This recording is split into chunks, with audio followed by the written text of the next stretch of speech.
Hello, everyone. I'm Jim Garrison. I want to welcome you to this session of Humanity Rising as we conclude a 4-day program on the very important issue of democracy and governance. As we conclude our program, I want to strike a celebratory note today. Oftentimes, as we're looking at various issues such as climate disaster or economic or financial distress that many people experience around the world, we have to look reality in the eye in a way that makes us uncomfortable and causes us to really be concerned as to whether humanity is going to make it or not. And today I want to just summarize our program by saying that if you look at what's going on around the world, what we in the United States and yesterday in the Vatican and Israel over the last several weeks are demonstrating the vitality of democracy. And let me start with Israel. What's been going on in Israel is nothing short of astonishing, as literally 10% of the entire country has risen up and taken to the streets in an unprecedented manifestation of popular will. Most countries have maybe 1% at most that turn out, but Israel, it was 10% literally of the entire population of the country. And it stopped a right-wing attempt to subvert democracy there in its tracks. And even though the struggle is not over, and there will be more vicissitudes to come, it was an extraordinary demonstration of the power of the people.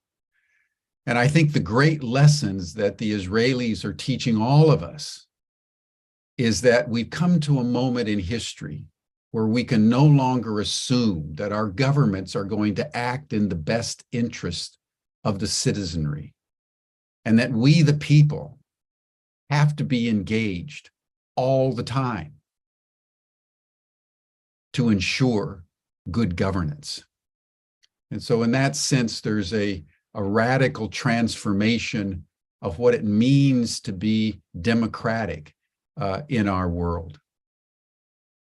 The second thing happened yesterday, as we noted, that the Vatican in Rome, after over 5.5 centuries, repudiated the papal bull enunciated by Pope Alexander VI called Inter Cataria, known to history as the doctrine of discovery, which legitimated, in fact, gave divine providential blessing to the Europeans spilling out all over the world to engage in colonialization, to engage in enslaving the local populations, to engage in all manner of cruelty, exploitation, and crimes in the name of the Christian God. And finally, after decades of indigenous peoples supplicating the papal see in Rome, Pope Francis made the momentous decision to repudiate the doctrine of discovery. And that's a great moment, I think, in Western civilization, that the religious sanction of the cruelties inflicted on indigenous peoples around the world has been taken away by the very church that bestowed it back in 1493.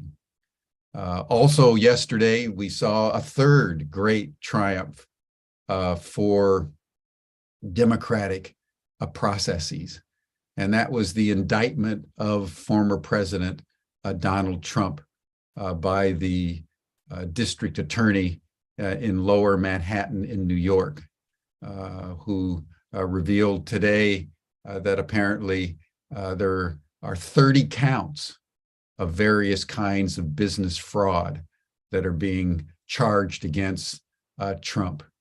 And the importance of that moment, in addition to bringing a criminal to account, is to establish one of the most fundamental principles of democracy, and that is no one is above the law.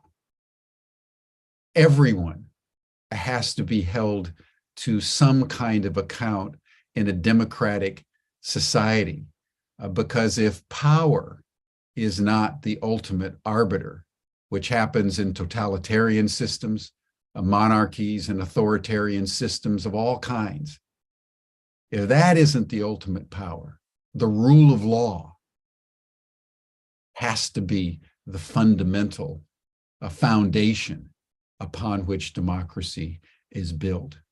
And I think many people in the United States were wondering whether that fundamental principle was going to be eroded. And yesterday, the district attorney in New York brought Trump to justice, and he'll be, if everything goes well, surrendering to authorities early next week. So whether it's Israel or the Vatican or the district attorney in New York, what we've seen over the past several weeks is the democratic impulse in various places around the world surging out and in various arenas for various reasons, establishing the power of the people, the willingness to repudiate racist doctrines that have inflicted great harm, and to uphold the principle of everyone being accountable to the rule of law. So it's been a good week for democracy in the world, as all of us understand. And democracies are under assault by rising authoritarianism. So it's in that spirit I want to welcome you, and also in that spirit that I want to now invite all of us to breathe together, as we always do on Humanity Rising, in the midst of all the chaos around the world, escalating in almost every sphere. The development of internal coherence is one of the most important things that we can do. And so we do that by breathing together. So for those of you who are new, in a moment, you're going to hear the sound of a bell. When you hear the bell, just breathe in, just very slowly for about 5.5 seconds. And then you'll hear the sound of another bell. And just breathe out. We're going to take 10 breaths together, and then we'll begin our program. Thank you, everyone. Welcome to Humanity Rising.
Thank you, everyone.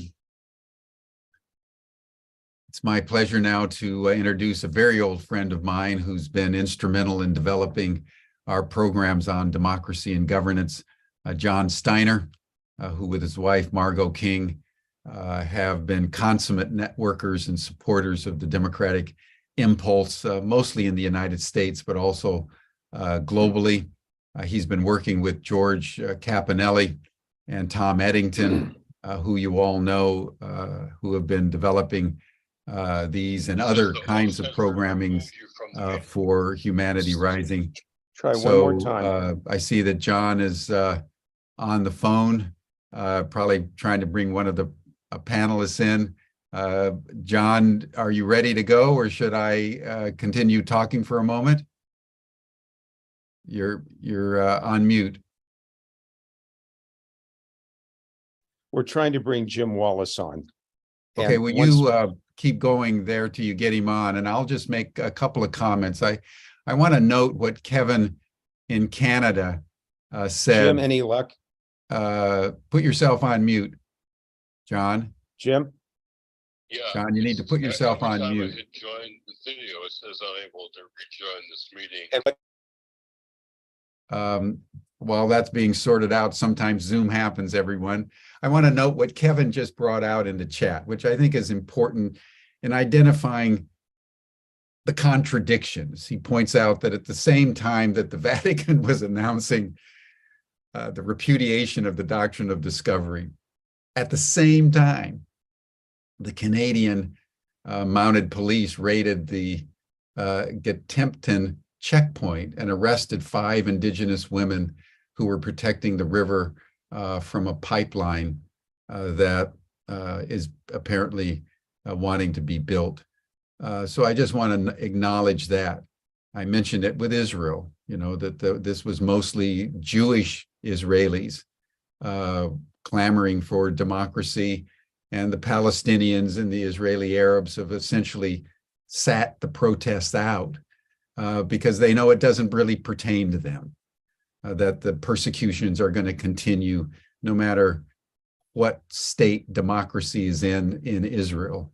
You know, and that's also true, that you can have triumphs in one domain, but the perpetuation of criminality and racial discrimination in other domains.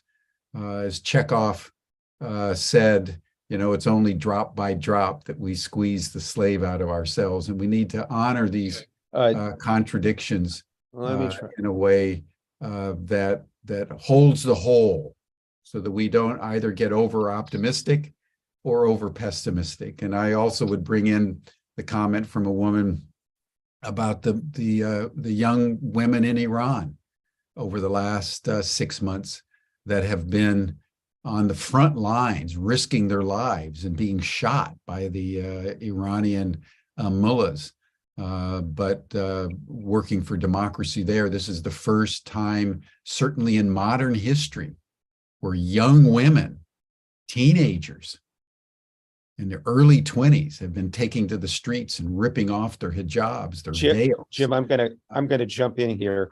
We're Georg and Jim, we're still having trouble for some reason getting Jim Wallace to join us. It's just not allowing him to come in. So I don't know if there's any other link we can send him. The links we've sent him are not working. Oh, wow. So, which is really I'll have another look. one. Yeah. And Georg, it's spelled W-A-L-L-I-S, and all of you who are watching, our apologies for our technical difficulties with one of our main speakers who's been with us before, but we're going to try it again. Otherwise, Barbara, you may have to represent Jim. Well, John, I suggest that while we're working on getting Jim in, that we start with Rich or Nancy. Oh, we'll get started. And let's just get started. Oh, yeah, we'll get started. So Rich and Nancy and Barbara, please come on. There we go. And Rich, you can hit yours, and Barbara, you can hit your video. I'm trying. It says that the host has stopped my video. So the host has to enable my video. But We're you can having- hear me. You can hear me because I can't on my own. And so the host needs to fix it so that my video Not is, John Steiner. is enabled. We know, yes, we are. There I we am. go. There I am. And I Rich, will rename you. no, Yeah. and Rich Cizik, are you able to? Yes, There there he we are. is. There he is. Jim, I'm going to keep you on speaker here, but we're going to keep working to see if we can bring you on, and Georg's going to send you another link. Otherwise, Barbara, you get to represent both of you this morning and channel Jim Wallace. I don't think I can do that part, but I'll do my part. Jim, we're really sorry. We'll keep at it. Can we get Jim's voice on? Is there a number he could call in? There That's is another- another. If you kept him on speaker, we could actually hear Jim's voice. Not good enough. It's Oh, not it's not good strong enough. enough. Okay. Okay. Jim and Georg, can you send Jim Wallace a telephone number to call into? Is there such a thing?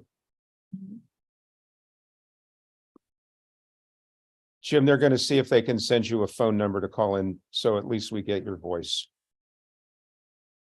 All right, you all. Okay. Actually, Jim, you could channel Jim Wallace. You've been in the Christian world for a long time. No, I'm with All right. Barbara. I wouldn't want to even attempt that. We hear you. All right, we're going to jump in.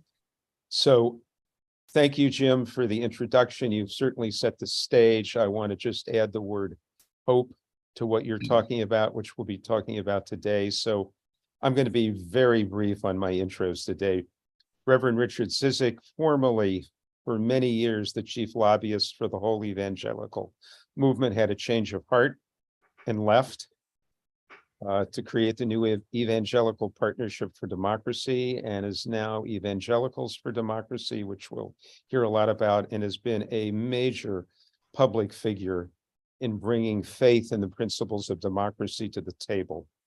As is Dr. Barbara Williams Skinner, who's at Georgetown, Hi, the Richard. Georgetown Institute. You started in the name of your husband, no longer with us, and you are a lecturer, an author, an educator, and basically here today because of the co-founder of Faith United to Save Democracy, which you and Jim do together. And Nancy, we're delighted to have you for the first hour, which we've encroached on quite a bit already. And Nancy brings a strong background in communications, both in the public high impact world with nonprofit groups and also in government, and also in the professional world. She was trained originally as a print journalist. Right. So we have a lot we could talk about, but I think I want to begin today knowing how much democracy is at risk in our country. Whoever wants to respond to this first.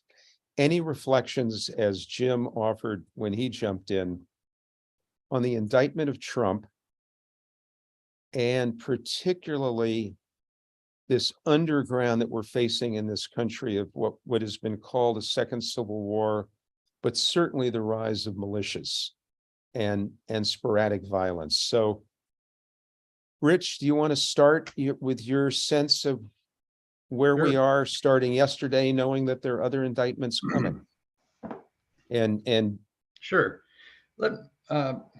I knew there was going to be a question about the premier issue of the day, event of the day.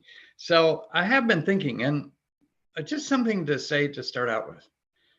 And I apologize if going back to Tocqueville is trite, but nevertheless, in Democracy in America, de Tocqueville said, this is a nation, maybe the first in humanity, based upon not a national history, not a national ethnicity, not a religion, as most countries of the world even today are, sociologists would say, but based upon a social contract, the Constitution.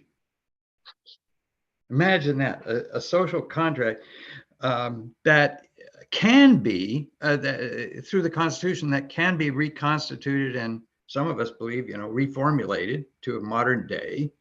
And it's that contract that we have with one another. Now, it was all in that idea, I was thinking, about the whole idea of what is American exceptionalism. So I did a little checking on it because I wanted to buttress my thinking, which was erroneous. Namely, that American exceptionalism included the word democracy. So I checked. I Googled Seymour Martin Lipset, and I discovered, no, the 5 elements, principles he said were liberty, egalitarianism, individualism, populism, and laissez-faire. Interesting, 5. And there are some writers and others who are today proposing a 6th. And what would that be? They say religious diversity. Interesting. So with that as a context, in other words, we have a social contract. We are known, and a lot of countries of the world believe themselves to be exceptional, but Americans uniquely so. But what are we exceptional for?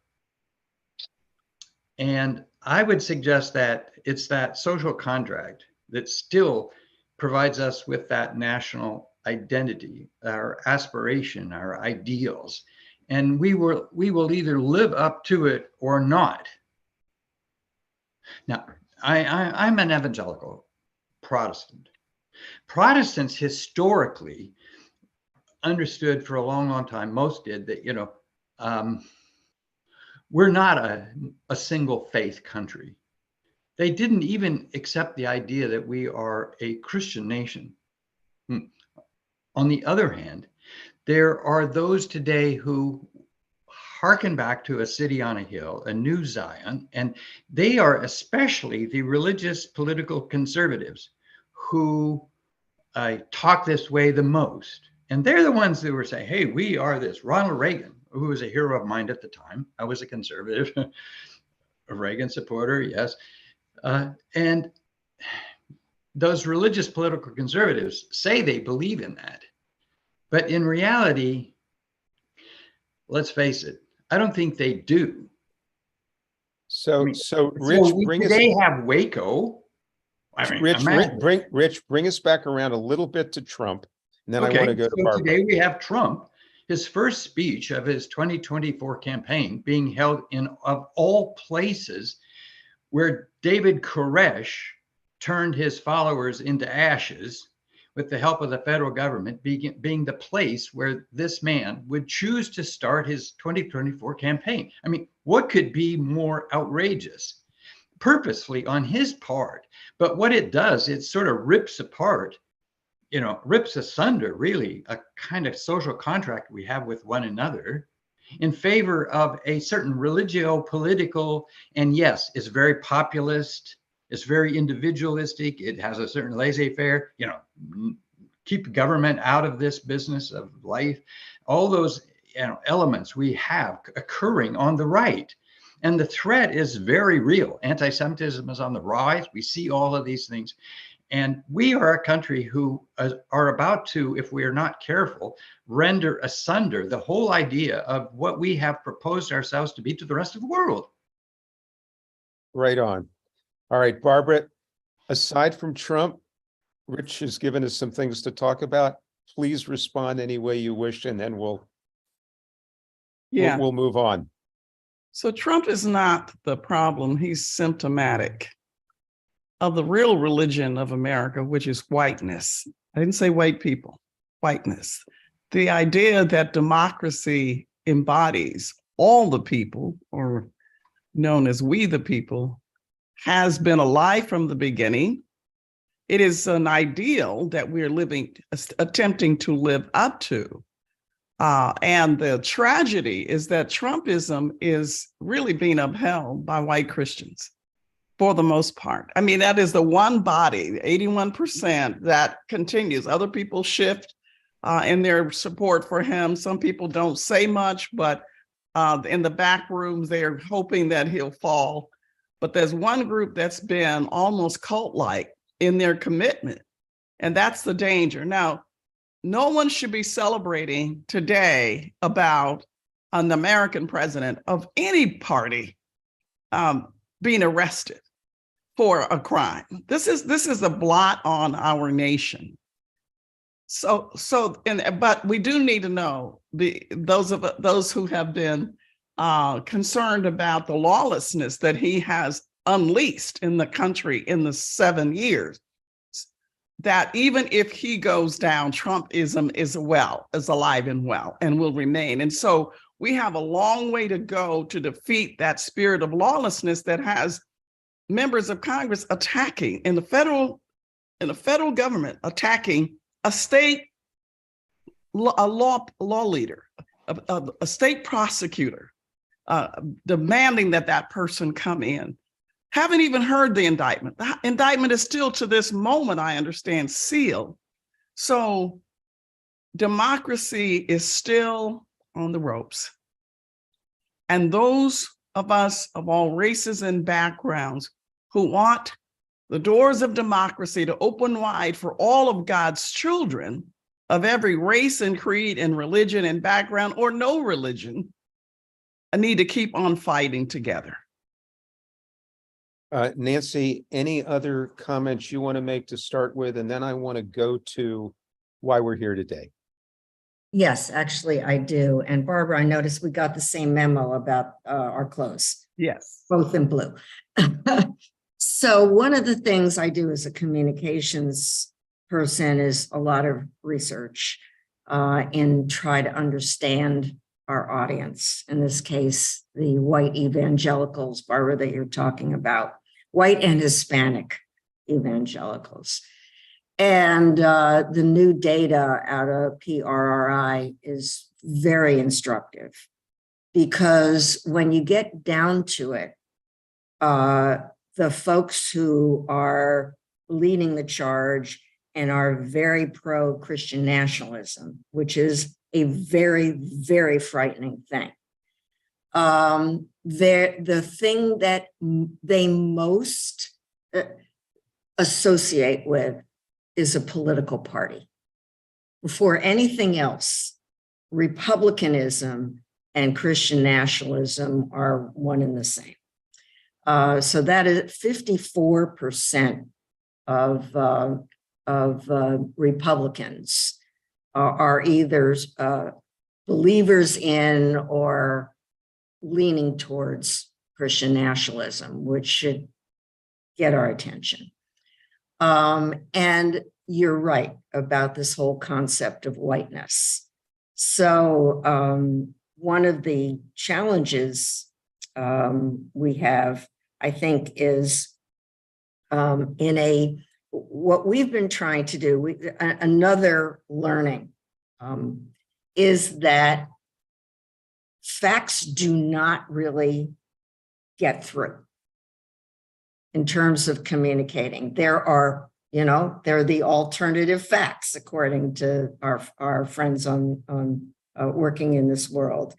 And so the whole idea of Evangelicals for Democracy is to try to communicate through faith, to try to get at the values that go back to people going to Sunday school and connecting them to democracy.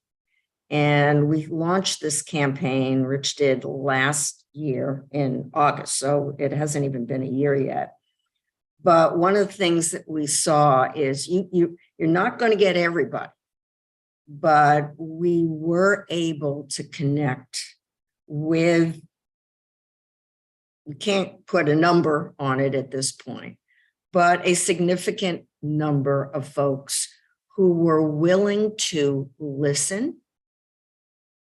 Whether they changed their minds, we can't tell, but we were able to get through to them and make connections about civility, about love, about, the very essence of what supposedly is Christianity. And so that's where we have been trying to connect the dots between democracy and the fact that it is really elemental to our society, as Rich says, and the Christian faith that is what evangelicals own as their persona. So we've been making some headway, but a lot of the issues are challenging for a communicator, because when you try to go at an issue head on and say, no, it's not that way, they're not paying attention. So we have to figure out new ways to get there. Thank you, Nancy. Rich, I want to ask you a follow-up question, and this is my learning about this is really what is, as you like, affected me to your work, really engaged me. So in 2020, prior to Evangelicals for Democracy, you were Evangelicals for Biden, and you went into the state of Michigan along with Georgia. But in Michigan, as I understand it, you had remarkable success and were able to literally get, the number that comes to mind was 23,000 evangelicals in Michigan changing their tune and not voting for Trump. And that was a huge part of Michigan going, I would say blue, but in a democratic direction. Can you tell us a little more about that case, how you did it, and then how you're looking at 2024? And then Barbara, we're going to come back and ask you the same question in your way with Face United. Okay. Go ahead, Rich. Very quickly. Partnering with Public Democracy America, we targeted the key states, Michigan being one, Georgia being the other. And what we were able to do was persuade not 23,000, but 350,000 approximately to move from voting for Trump to voting for Biden. This was 350,000 evangelicals. Yes. In other words, we can today, micro targeting is so easily done if you have the techniques. And we think we've got some expertise through Public Democracy and through our other partners. And that's what we have come up with. Now in 2022, and in both states. And so it's very significant that they were people who said they had voted for Trump and were not going to vote for him again. And then in 2022, we were able to show that, no, not that they voted for a pro-democracy candidate, probably a Democrat, but rather they chose not to vote, the numbers undefined, not to vote for the Republicans. Just Rich, to intervene here. Oh, that's in 2022. What we discovered what we also discovered in 2020, that in Georgia, maybe this is my number, some significant number of Georgia voters left blank, did not vote for president in Georgia, which was a significant number.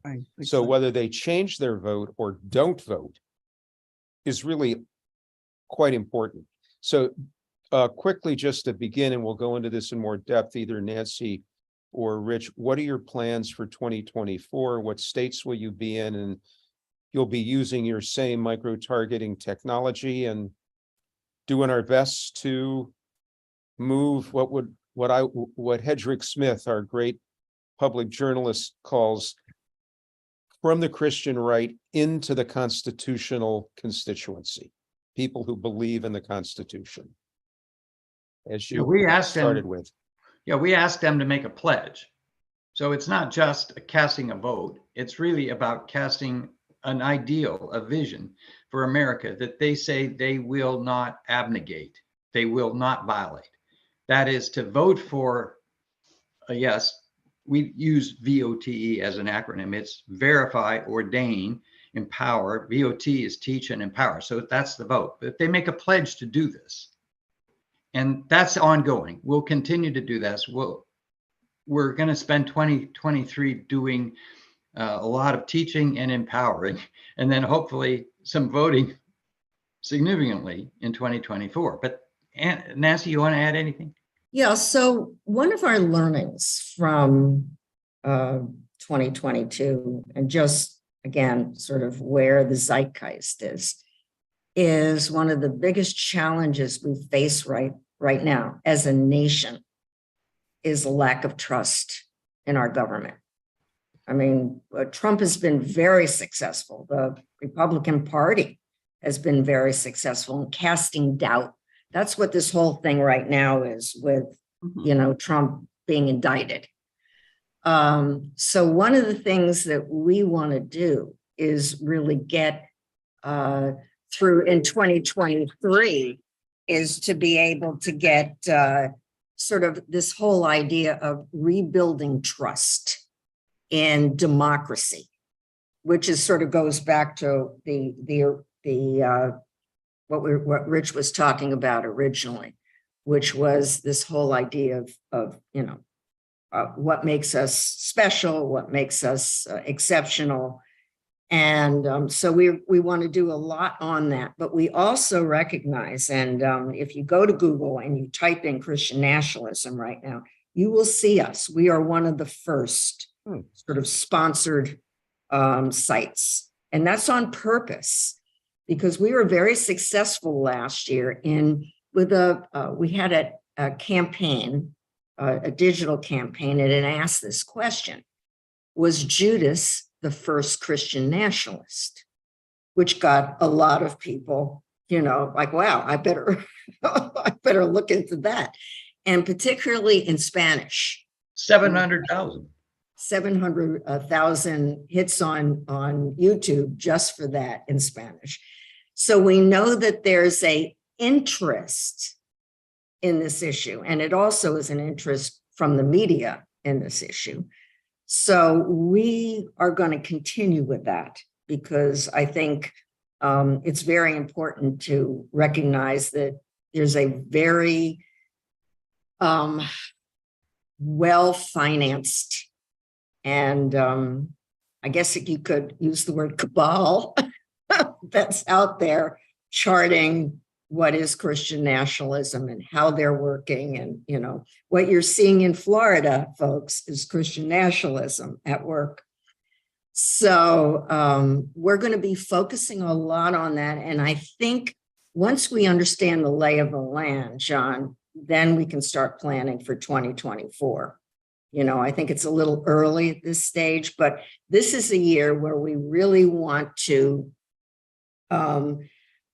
as Rich said, teach, engage, connect to the importance of democracy, challenge Christian nationalism, and through our education, we're going to get at some of these issues. I mean, I want to sort of challenge everybody to sort of define what the word woke is.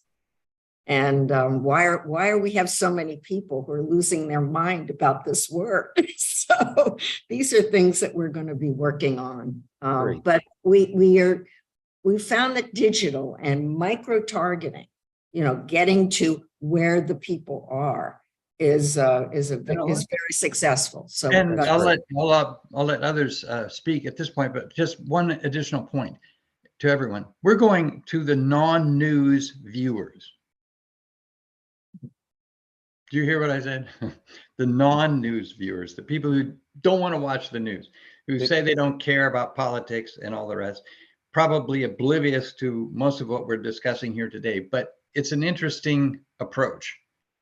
And it's also non-argumentative.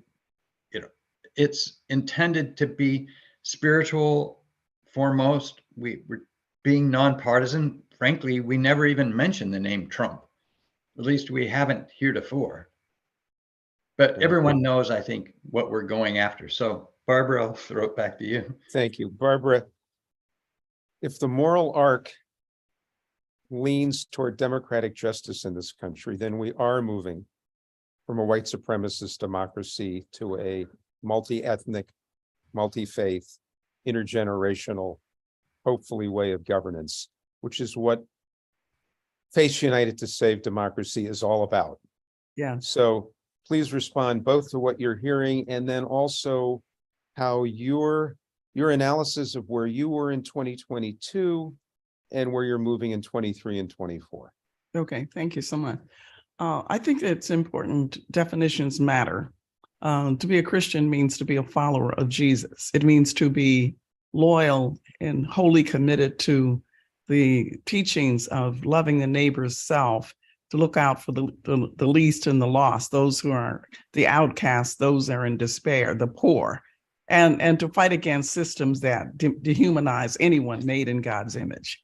Any kind of systemic injustice. That's what it means to be a follower of Jesus. So anything else could be a name only. So I'm saying people can call themselves any way they want, but that's what it actually means. Faith United to Save Democracy. Well, let me just back up and say in 2018, I was working with Jim Wallace, who I'm sorry couldn't get on the call.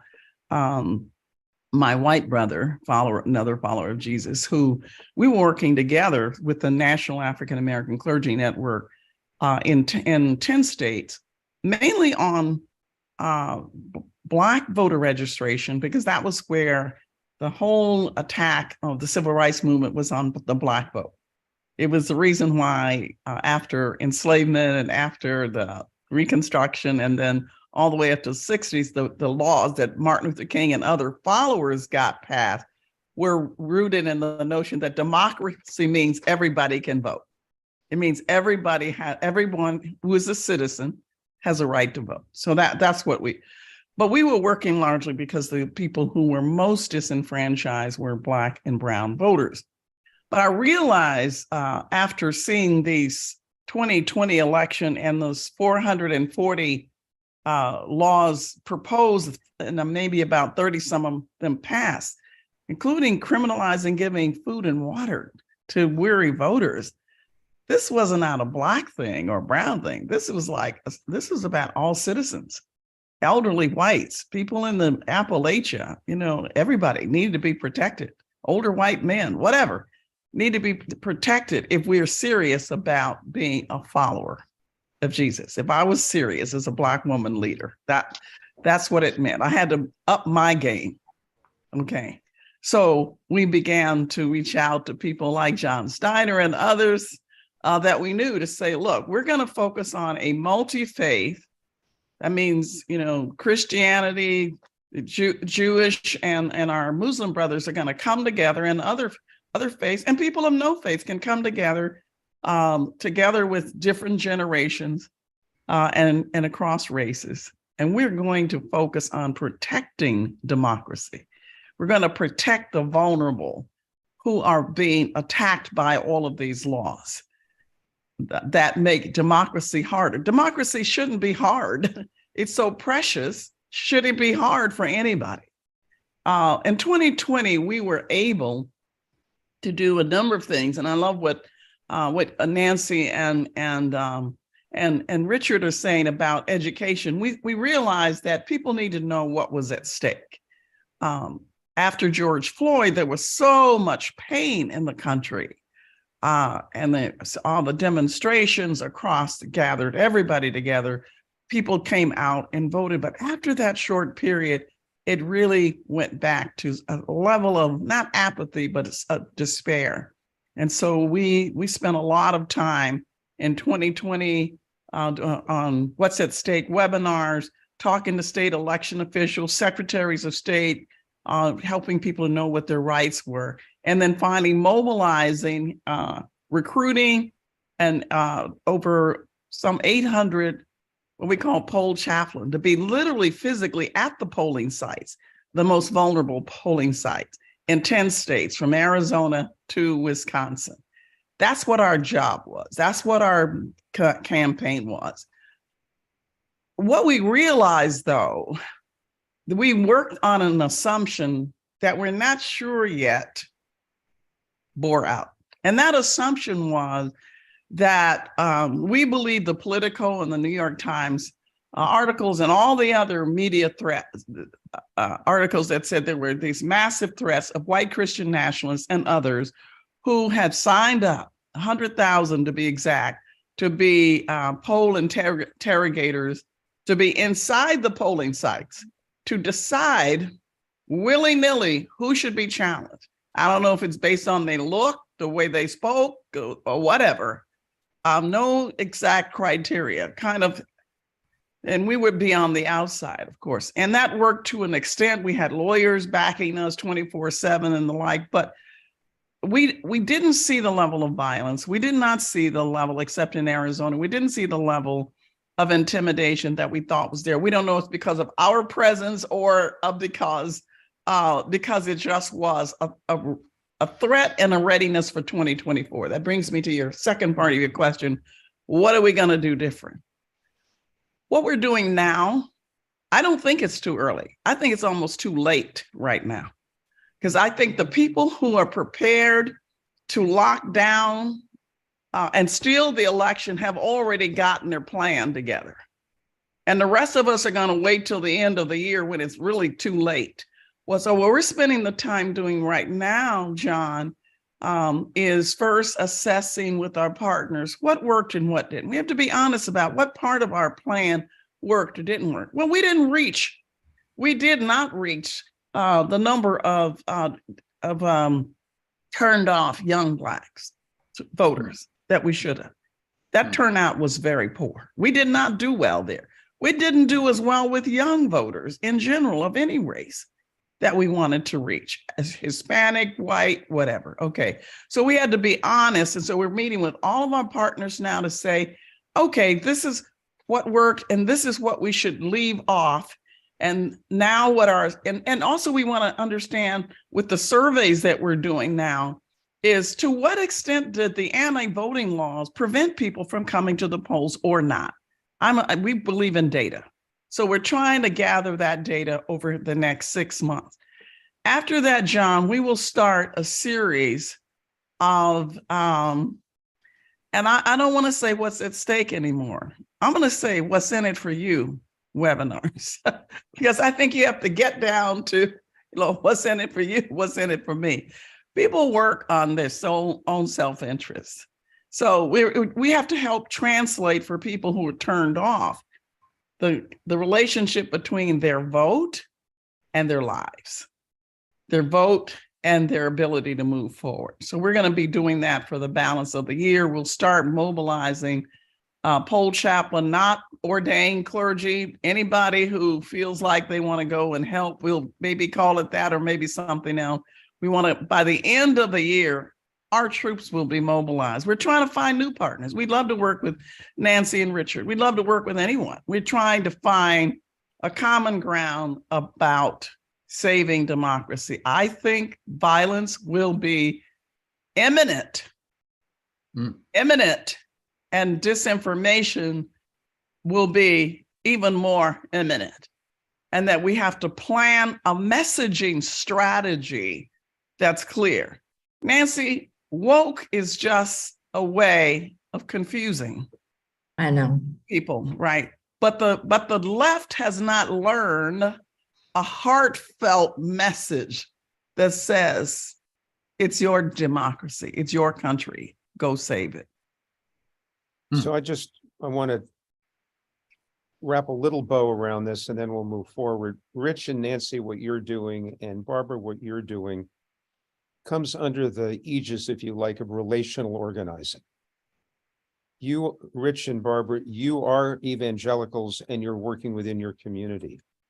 Barbara, you're a Black woman of faith working within your faith community, but because of that, within other faith communities. And a lot of your work was to reach out to ministers and rabbis and imams and encourage them to get their parishioners to register to vote and to the polls, because people trust people they trust to do the right thing.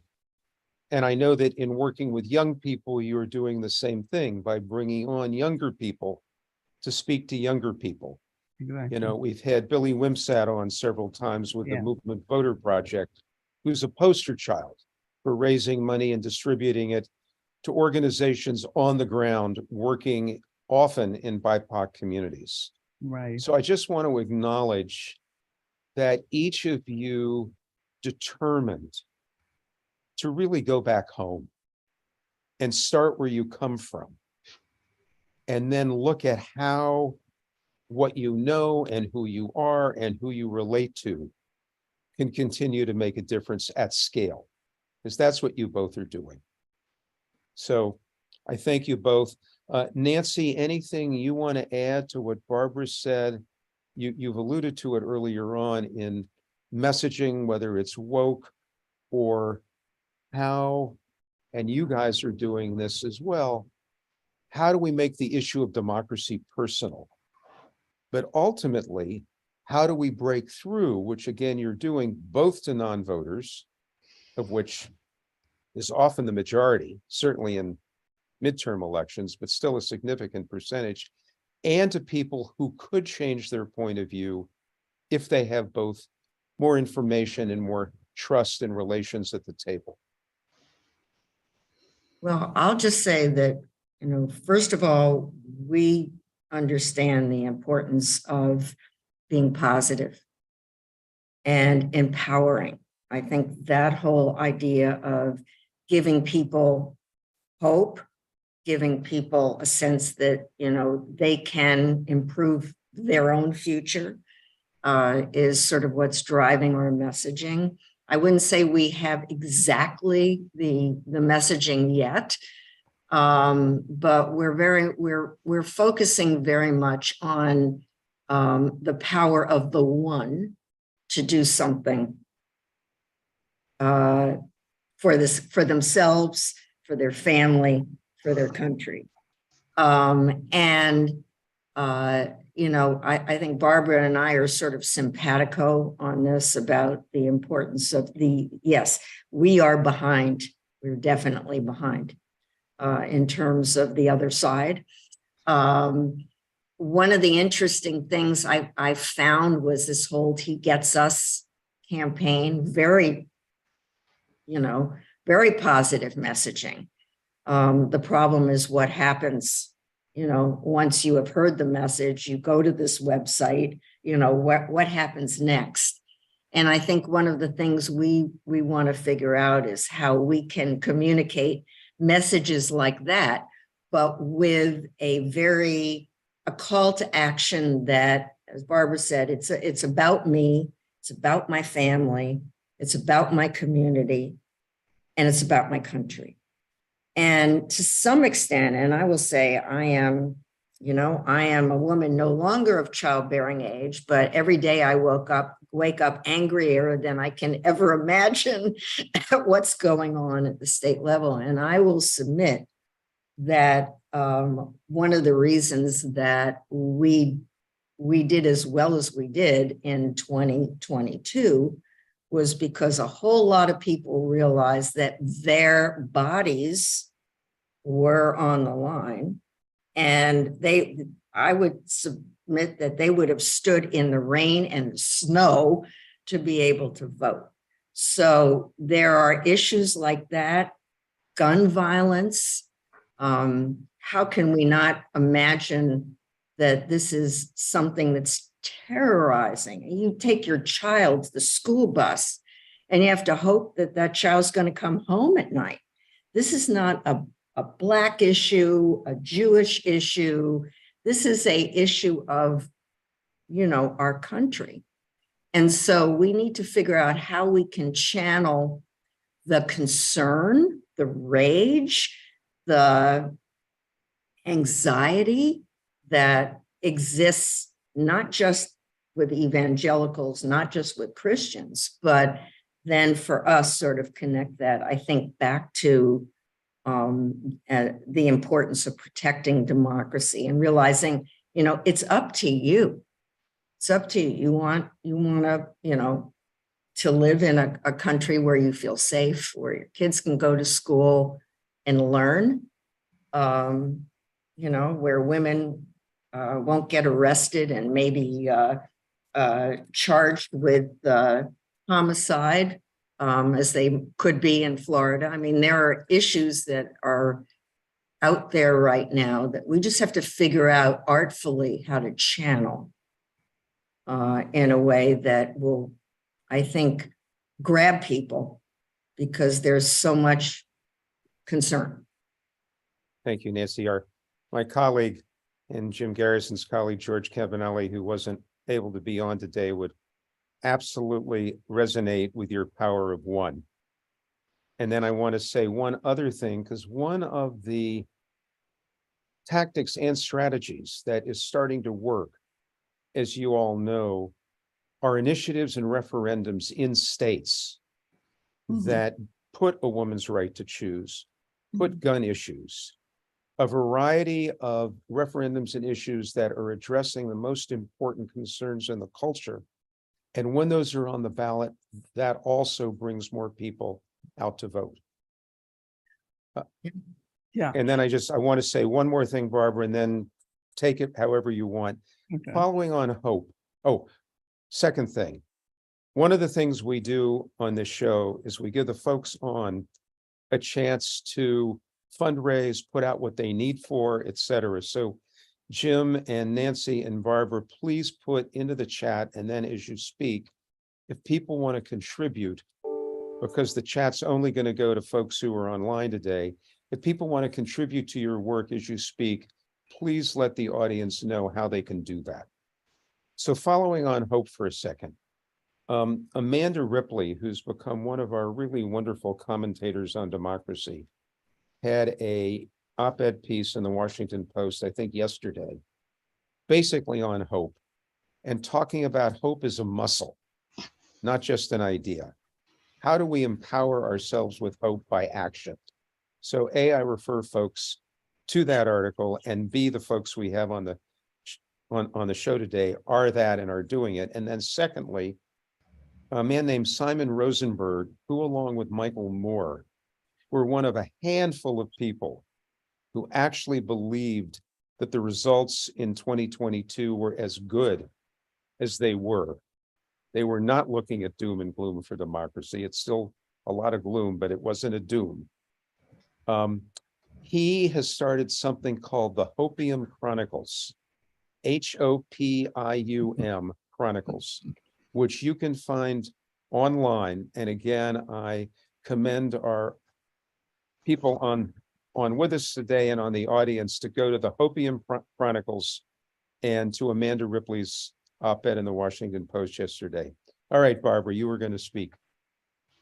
Yes, love is really what we're talking about, with this love of country, love of one another. It is the compelling engine to crossing every line and fighting for people you'll never meet in your life. It is what keeps me going. It is not, I mean, you could say it's democracy, but it's really love of people. It's love of God, being loved by God and extending that to others. And we happen to be in a country we love. Which is so I think we need to not see love as, I'm sorry? It's the core message of Jesus. That's the message of Jesus. That's the life of Jesus. And every That's the essence single of it. great You cannot teacher. say you're a follower of Jesus and be a hate-filled person. You cannot do it. So that's one. And then secondly, I love your word hope. And I consider myself a prisoner of hope. You know, I'm what we call an elder.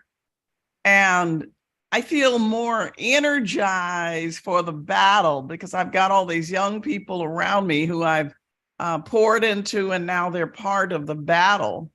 But that is the thing, that we cannot lose hope, even when things from the beginning of 2016 looked very dim for us.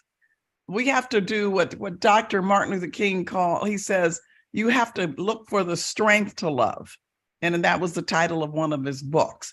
You have to find that reservoir in yourself to say, today is not the best day, but there is tomorrow, and tomorrow, and there's another tomorrow. And so that's what keeps me going. And that's why I love, John, what you and Margot and others are doing here, whether we are of diverse faiths or whatever, we are loved by the same God who made us in that divine and dignified image. Thank you, Barbara. Richard, you may have something to add to that. I need to. Just lovingly, for us, we have to lovingly figure out, and are, in my estimation, how to not live with the monster. Okay, by that I mean to say, The monster is the evangelical entanglement with one political party. And until we figure out how to not live with the monster, I mean, we're in trouble. And so my 3-point outline, I did once go to a Baptist seminary, is to see and think more clearly. We got to really see things differently. Jesus, speaking of Jesus, he used the word behold all the time. Behold differently, see and think more clearly about this, to care more deeply, and to act more boldly. Frankly, when only 8%, for example, on just one issue, I don't have on democracy, but on the climate issue, for example, those who are the most religious of all Americans, the highly religious, on climate, only 8% express any concern. Only 8 of the highly religious express any concern. The highly religious, in fact, your climate concern is mostly among the non-religious. So anyway, our challenge is aimed at the evangelical.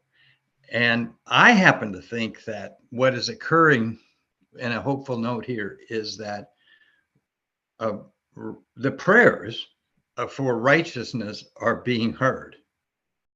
I mean, some people, some evangelicals, I'm sure last night when they turned on the television, were saying things like, oh, this will help Trump. Turn out the anger. There are others who are saying, oh, like the political leaders in the Republican Party, this is simply political persecution. The weaponization of government, that's all trash. And we have to learn how not to live with this monster. And that's the bottom line. If evangelicals don't make this switch, they forever will experience not just what was once a great awakening, but today, the great departure, because young people are departing evangelical churches over this unholy alliance. That's the bottom line. They are leaving it in droves. When I worked at the NAE in 2008, the year I left, the percentages of evangelicalism in America were 24. Today, it's 14. What's that tell you? The numbers speak. And the demographics, Jim Wallace, my friend, talks about it often. Jim talks about, the white aging evangelicals. Robbie Jones at Public Religion Research Institute verifies this. The shift is inevitable, but it can't come soon enough if we lose our democracy in the meantime. So Rich, a postscript here, if anybody in the audience wants to make a contribution to Evangelicals for Democracy, how would they do that? You can just go to evangelicalsfordemocracy.org and you'll actually find a donate button. Great, thank you. And Barbara? I put in the chat, if anyone wants to make a contribution of any amount to Faith United to Save Democracy, they go to www.skinnerleaders.org, skinnerleaders.org. And on that website, it directs you to Faith United? Yes, that's right. And the turnoutsunday.com, and I'll put that in also, is the website for Faith United, because someone asked about the toolkit and it's still on and we're updating it for 2023 and 24, but it's in English and Spanish, and someone may want to take a look at that and see how we might think about organizing even a little bit better, but I'll put that in the chat as well. Great. So I'm just kind of taking a pause. Nancy, let's bring you in here on anything you'd like to say where the conversation is at this point, or we may have lost Nancy. I think we completed her hour. Vacation to go to. Well, yeah. Jim, here you are, knowing when to bring yourself back in. Please ask us all the next question. probably preceded by a comment or two. Well, thank you. And I'm sorry we weren't able to get Jim Wallace in the end, but we'll have him probably separately in another session of Humanity Rising, because it's a deep reservoir of wisdom with that man. But I wanted to, first of all, compliment both of you on the work that you're doing. I mean, Richard, for you to have moved 350,000 evangelicals in the last election is no mean feat. And so I just want to acknowledge the mastery that you've demonstrated over, that pinpoint social media capacity that we have for social good, and encourage you to keep going, because I think it's that kind of work, one individual at a time, that is going to make the difference. So thank you for that. And then Barbara, I'm just struck by your Jesus-centered heartfulness and spirituality. And I want to start with you with a question that Cuff Ferguson asked in the chat. How would you, and also you, Richard, how would you imagine what would happen to him if Jesus mysteriously came back? This is the question that Dostoevsky grappled with in The Grand Inquisitor, if you remember that chapter in the Brothers Karamazov that really, challenged his generation of readers and people that have contemplated this issue. But if you, starting with you, Barbara, and then Richard, if Jesus manifested in whatever way in today's America, what do you think he would say about the situation, and what do you think would happen to him? First, what he would say is not what he would say, is what he would do. He would weep. He would weep that we've come so far in idolatry for power and wealth, and for systems that uphold the wealthy. It would break Jesus' heart. And the second thing he'd do is probably what he did at the temple. He broke it up, turned it out. He went into the temple where there are people supposed to be praying and, getting their sacrifice and having their sins forgiven. And they were exploiting the poor, and he just turned it all over, turned it up. So I think Jesus would be trying to find the remnant of us who are committed to transformation, because he always worked with the remnant. He never worked with the crowd. He always had a handful. Remember, there are only 12 disciples, and one of them was jacked up. So, we really. So I think that's what Jesus. I think he would say, "If you love me, feed my sheep. If you love me, feed my sheep. If you love me, keep my command. Love one another as I've loved you. Why do you call me Lord, Lord, and won't do what I tell you? How can you say you love me, the one you've never seen, the God you've never seen, and you hate one another you see every day?" That's what he would say. Yeah. Beautiful, Barbara. Beautiful, beautiful.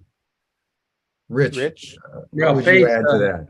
Well, hard to best anyway that, except to say that Jesus would probably say, faith, you've made a potent political tool for winning political alliances and the rest, as opposed to a faith that has contributed to a blessed community that we all, I think, must want and pray for. And so if that's the case, then just take what Barbara said, that he would say, and apply it. But I would hasten to add that that won't happen unless millions of people come to a crisis point. And for me, it was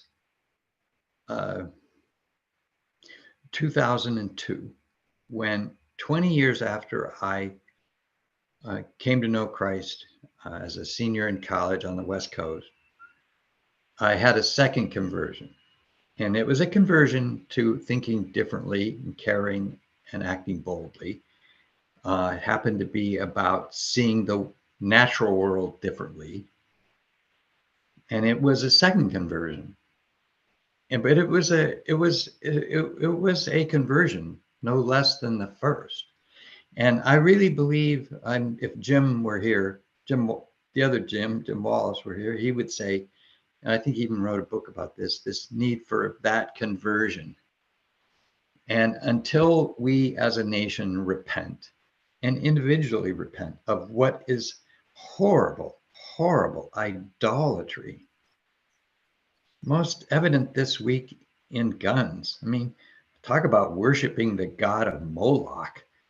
Oh, I just saw the picture of little Haley Scruggs, the daughter at Covenant School, massacred, 9 years along with the others.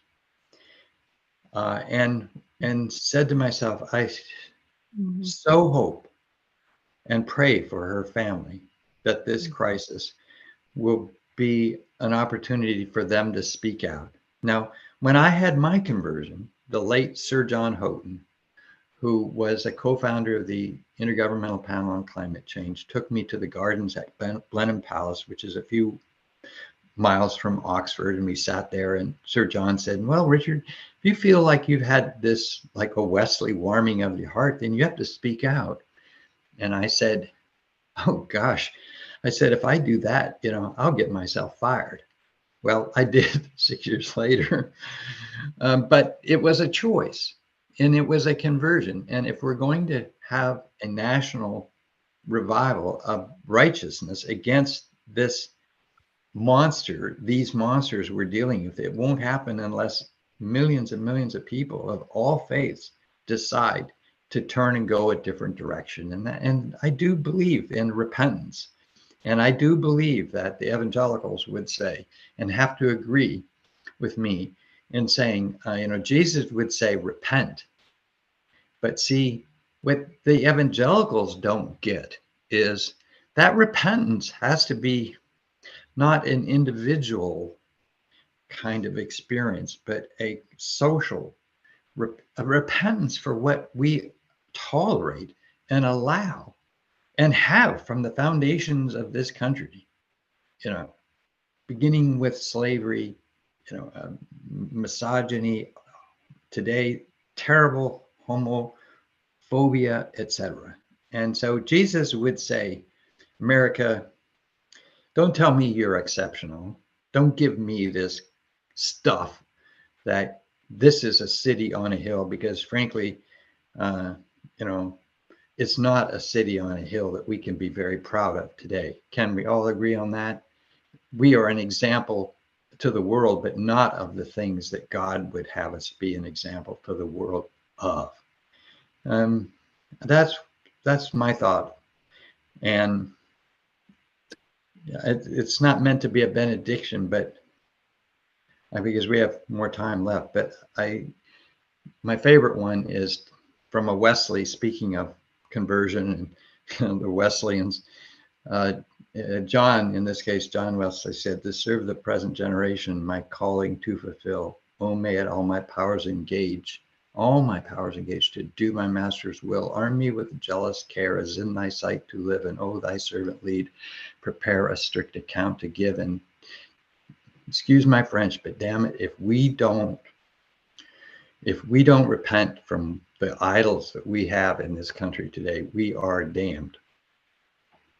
Sounds like I'm sounding like Tony Campolo now, but he's one of my favorites, like Jim and Barbara are, but he used to speak a bit that way. But that's how honest we have to be with our fellow Americans. and particularly our fellow evangelicals in this pursuit of the real kind of righteousness. Well, thank you. Thank you.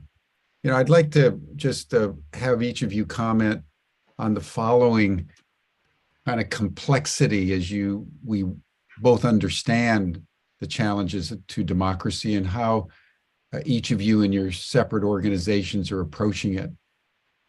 On the one hand, I watched Fox News last night intermittently with CNN and MSNBC to just see how the spectrum was refracting the indictment. And I was struck by the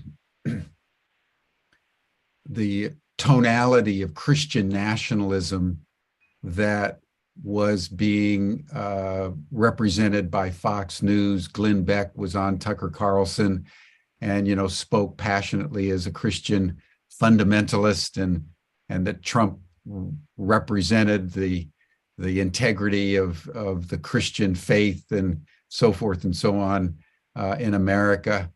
So on the one hand, we have Fox News 24/7, 365, spewing out this message of Christofascism and racial superiority in an unfiltered kind of raw sewage way.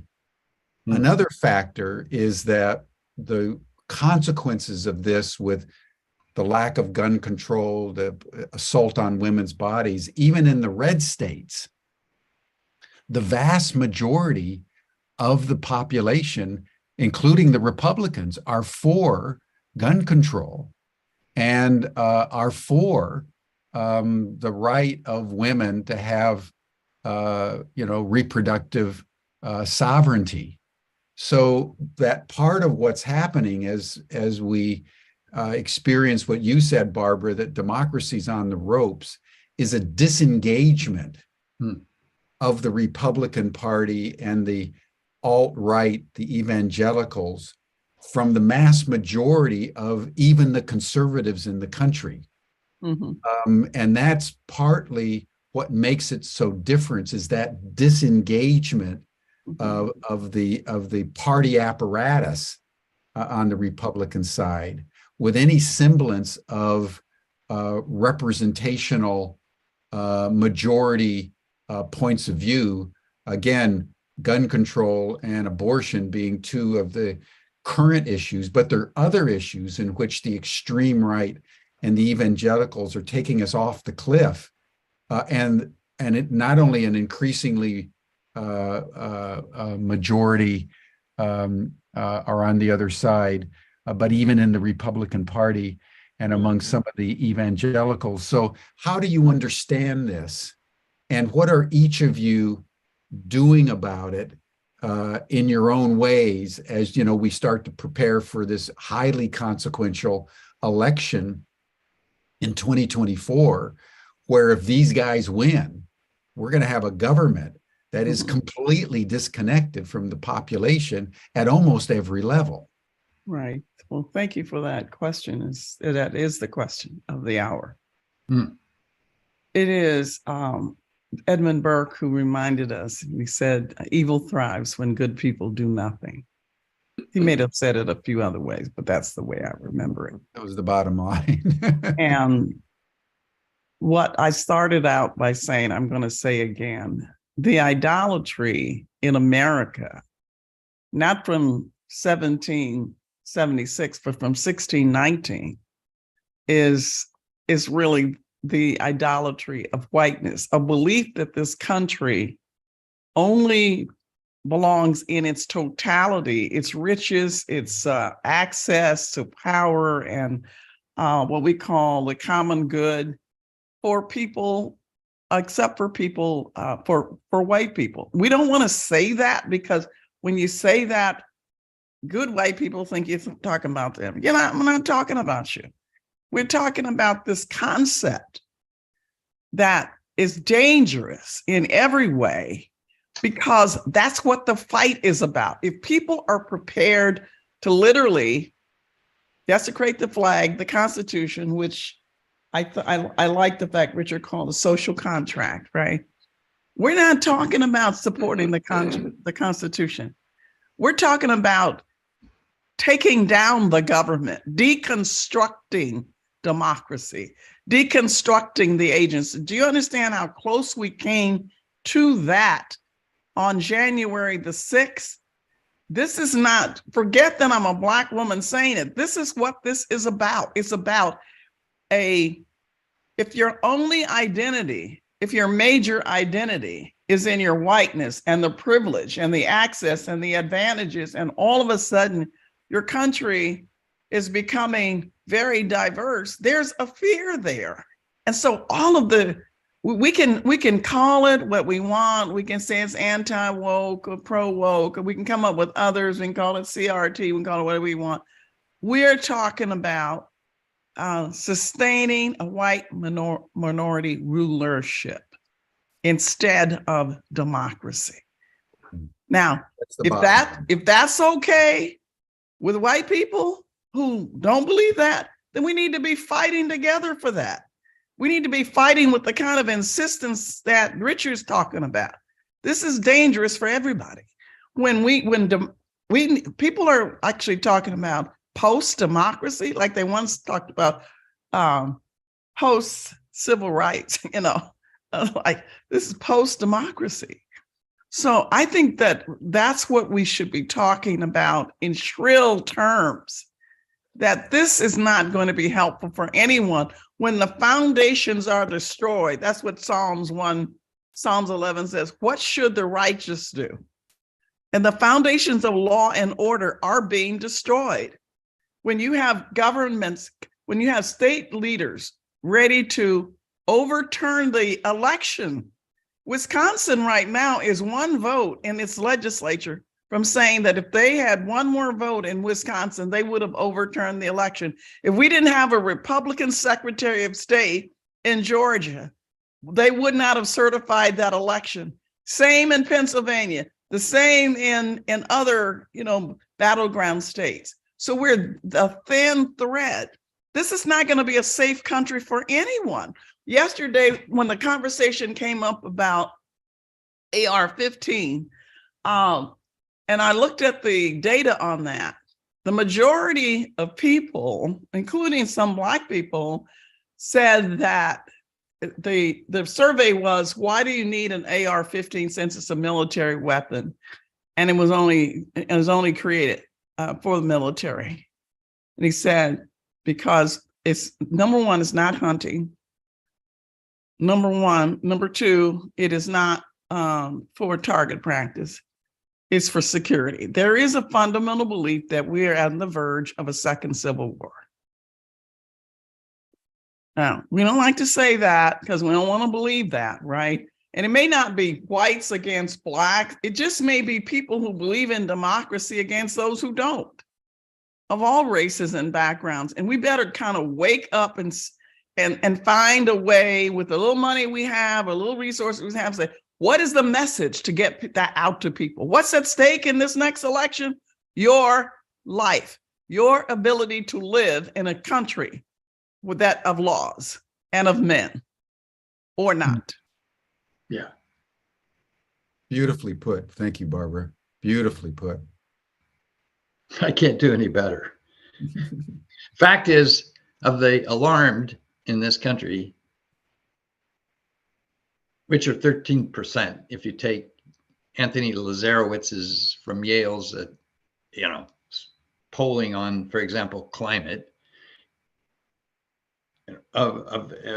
in his polling, of the 13% who are alarmed at what's occurring, right, only about a quarter of them ever engage on a political level, which means a total, he says, of 3% of all Americans are really doing this. No, we're not talking about voting.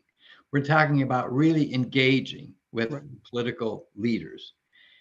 And we're going to have to get either in the streets or up close and personal to pull this off, because they are so far gone down a rabbit hole.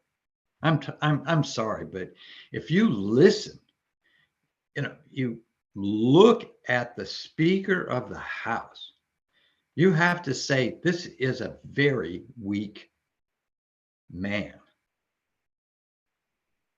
I mean, I remember growing up in Eastern Washington State on the farm, and the Speaker of the House was the personage of Tom Foley. And maybe somebody on the call is old enough to remember that man. But, you know, this was a guy who, when he walked through the Capitol, you knew he knew. And now we have people there who we know don't know. Mm. Mm. Mm. Yeah. Yeah. Jim, I let would me, just say the last thing is that when I say I believe that we're, on the thin verge there, but I know every battle for right and light over darkness has been won by few people, starting with Jesus. Okay. So the fact that we out organized, outnumbered, out financed doesn't bother me. Okay. I'm just trying to find a few people, who believe this is worth fighting for. Amen. And then let us kind of collaborate. Let's broaden our circle. I think if we could do that and not work in silos, then we've got a fighting chance. Amen. Amen. Jim, before we go, and I don't know if there's time for this, I want to take a question in the chat and at least put it on the table for all of us to consider. I'm not sure we have time to deal with it. Sure. But Shayna Castor wrote, and Barbara and Jim, this really gets back to what you've said earlier, and I'm deeply grateful for not just, I would call it the realistic passion and knowledge and wisdom you both bring to our table as leaders and collaborators of this move to preserve and protect and defend and enhance democracy. So having said that, Shayna says, as a millennial, I think younger voters are jaded to the current political system. I think we do well to create, and she puts this in caps, a new possible future for us to collectively work toward. So the reality of the situation, hope for the future, a narrative, but a way of reaching young voters, both with hope and opportunity and realism, I think is on our table as part of what we're all doing. Amen. So why don't we just have a quick comment on that, starting with you, Richard, and then Barbara, and then John, you could close us out. Well, Richard? we are at a turning point. It should be obvious to everyone. And that's the direction we have to go. I mean, we don't have any choice. If we're going to survive, if the country's going to survive, even for me to say for evangelicalism to survive, and it may not, maybe that's God's will, but we've got to make that decision. Thank you. Barbara? I think we have to tell people the truth. Quit lying about what we are and are not. We're an ideal. We're the yet to be United States. That's okay, but that's who we are, right? So then the goal is to get united, but quit acting like we have arrived, right? Because we haven't. And then people see in their daily lives the reality of who we are. And then that's the cynicism, right? So it's easier for me to say, look, we're yet to be united. We need your energy. We need your creativity, your ideas to help us get united. We can't fix this without you, but we're not yet where we need to be. That's number one. Two is that even ourselves, self-critiquing, what I think we failed to do that we have to do is to teach people to deal with the question of, I voted, now what? How do you take people, like I am gathering a group of clergy together to go up on Capitol Hill. A lot of Black clergy, they don't go up on the hill like white clergy do. They don't go up there like the Catholics do and like the Lutherans and others. They think it's a foreign country. So they don't think about that. They may have churches of 5,000 or whatever. They have a lot of power. But they don't know how much power they really have. Young people have a lot of power. They're larger in number, population-wise, than baby boomer. So they help teach them their power and then focus on what would be some, what we call low-hanging fruit successes around, some of them even running for school board. It doesn't take that many votes to run for school board. We don't like people taking all of our history out of a school curriculum. Start running people who are leaders with character, with integrity. We have to, we don't like the leaders we have, then we should say we need to get behind and raise up and nurture high character, high integrity leaders who will help close that gap between the democracy we want and where we are right now. Beautiful. Thank you. Thank you. Thank you, Richard. John, do you want to have a final comment? Why not? George isn't here to do it. I want to say two things.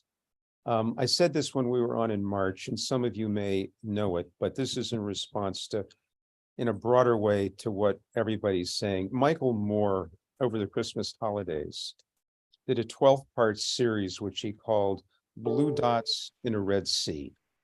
And basically, he was speaking to individual Americans to do what you're saying, Barbara. Show up, get involved, run for office. If you Google Michael Moore, Blue Dots in a Red Sea, episode 12, which was his summary, he lays out an organizing game plan around the power of one, of what any citizen can do. I don't know how much he's followed up on it. It was brilliant. And Michael Moore is one of those voices, Barbara, that you're talking about. Yes. So that's what I want to conclude with. I think what you're calling for are people like you and Richard who are calling it the way it is and are willing to do that publicly, to join forces and find 8 or 10 of you of multi-faith, multi-generation, and multi-race, and find one or two of the best PR people we can find to get you on as many local, regional, and national media as possible, and to do the same thing on social media. Now, you each do that in your own way. But I think if we're going to take this message of the seriousness of the threat to scale, we need to use the intelligence of people like Nancy, who does this high impact PR work for a living. And that the two of you and we, Jim and others, find leaders like you to come together as a messaging collaborative that we can start placing on national media, on local media. It may be op-eds, it's going to cost some money, but I think it's a collaborative effort that we haven't done, because you're right. There are a number of us who have been speaking out. We speak to our own constituencies, we may get on. I think there's a great hunger for this in the media. They just don't know who to go to. Right, and exactly. To have people like you become regulars on whatever shows you're going to be on, hopefully more than the 30-second to 2-minute soundbite. So I put that out as a challenge for all of us to look at doing together. Thank you, John. Thank you, Barbara. Thank you, Richard. This has been very powerful and profound. The issues could not be more important. And the response, as you've all said, is that each and every one of us needs to rise to this occasion. And in whatever sector we are, make a difference. Because you're so right, Barbara, that the evil prevails when the good people do nothing. And the good people have been doing nothing for quite some time, and the evil is now on the verge of prevailing. So all the good guys need to get out there in a very robust and dynamic way. And that's the inspiration as I said at the beginning, of what's been going on in Israel, where 10% of the entire country showed up. If that equivalent was happening in the United States, 35 million Americans would be on the streets.